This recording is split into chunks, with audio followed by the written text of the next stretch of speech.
नमस्कार, आप देख रहे हैं वी टाइम न्यूज। बढ़ते हैं छत्तीसगढ़ की खबरों की ओर। पृथ्वी डेवलपर्स द्वारा बसाई गई अशोका लाइफस्टाइल कॉलोनी के रहवासी कॉलोनाइजर के खिलाफ हुए लामबंद। कॉलोनी के रहवासियों ने प्रेस वार्ता के द्वारा अपनी समस्याएं मीडिया से साझा की। यहाँ के निवासियों का कहना है कि बिल्डर ने कॉलोनी के मूलभूत सुविधाओं को दरकिनार कर कॉलोनी को नगर पालिका निगम को आनन फानन में हस्तांतरित कर दिया, जबकि उन्होंने जो डिजाइन और ड्राइंग दिखाया था उसके वितरित मूलभूत सुविधा दिए बगैर नगर पालिका को हैंड ओवर कर दिया। 30 फीट की रोड की जगह 22 फीट की रोड बनाई।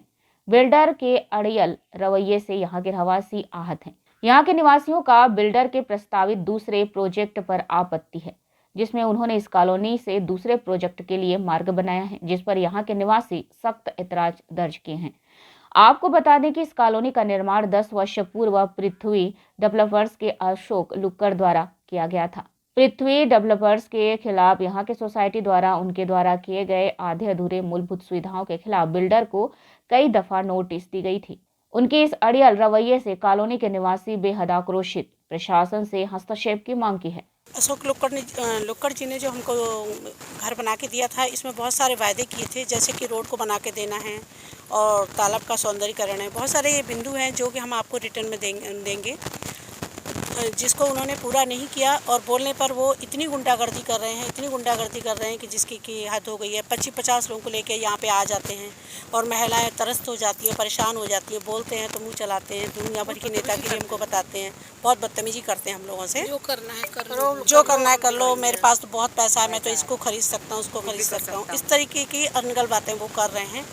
बीच में अभी 6 तारीख को उन्होंने मुझे कॉल किया था, मैं उज्जैन में थी, तो क्योंकि मैं पूर्व में अध्यक्ष थी, तो उन्होंने मुझे ना कहा कि मैं फेज़ 2 बनाने जा रहा हूँ। तो मैंने कहा भैया आप कॉलोनी वालों से बात करिए, मैं अभी पद पे नहीं हूँ, मैं अभी मेंबर हूँ केवल वहाँ पे। उसके बावजूद भी मुझसे वो धमकाने लगे, डराने लगे। तो मैंने कुछ भी नहीं कहा। फिर मैं जब आ गई तो उस दिन ये काफ़ी लोगों को लेके आए थे यहाँ। तो यहाँ विवाद हो रहा था। तो मेरी माँ ब्रेन हेमरेज की पेशेंट है। फिर मैं देखी, नीचे उतरी, तो यहाँ बहुत ज़्यादा महिलाओं से बदतमीजी कर रहे थे, लड़ रहे थे। तो मेरी भी बहस हुई उनसे। मैंने उनसे कहा भैया ये सब क्यों कर रहे हैं, जो करना आप लीगल करिए, इलीगल कुछ भी नहीं होगा।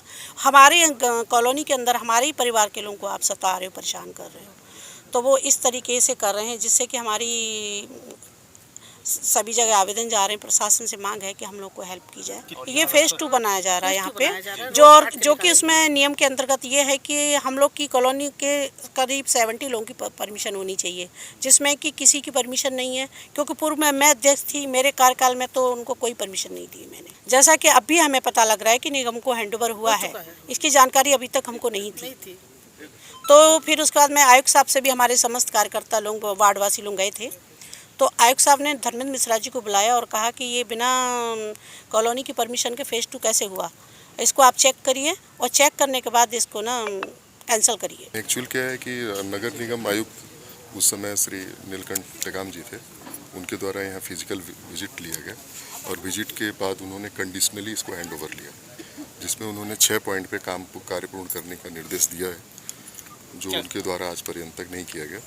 जिसमें उसमें डामरीकरण था, रोड का डामरीकरण किया जाना था, कॉलोनी के निचले हिस्से में पानी भर जाता है, उसका उचित व्यवस्था किया जाना था, और कॉलोनाइजर द्वारा यहाँ का जो वाटर सप्लाई है और स्ट्रीट लाइट वगैरह का व्यवस्था देखा जाना था, वो उन्होंने पूर्ण नहीं किया गया। पास में ही एक तालाब है, उसका सौंदर्यीकरण किया जाना था और बाउंड्री वॉल को पूर्ण किया जाना था, जो उनके द्वारा नहीं किया गया आज तक। उसके बाद भी नगर निगम के द्वारा इसको हैंड ओवर ले लिया गया। आप लोगों ने कहाँ का दरवाजा खटखटाया? हम लोगों ने इसके लिए कलेक्टर महोदय और तहसीलदार महोदय और कमिश्नर महोदय के साथ साथ नगर निगम आयुक्त को भी हम लोगों ने पत्र दिया है, और इसके अलावा रेरा में भी हम लोगों ने आवेदन लगाया। क्या कहा गया वहाँ से?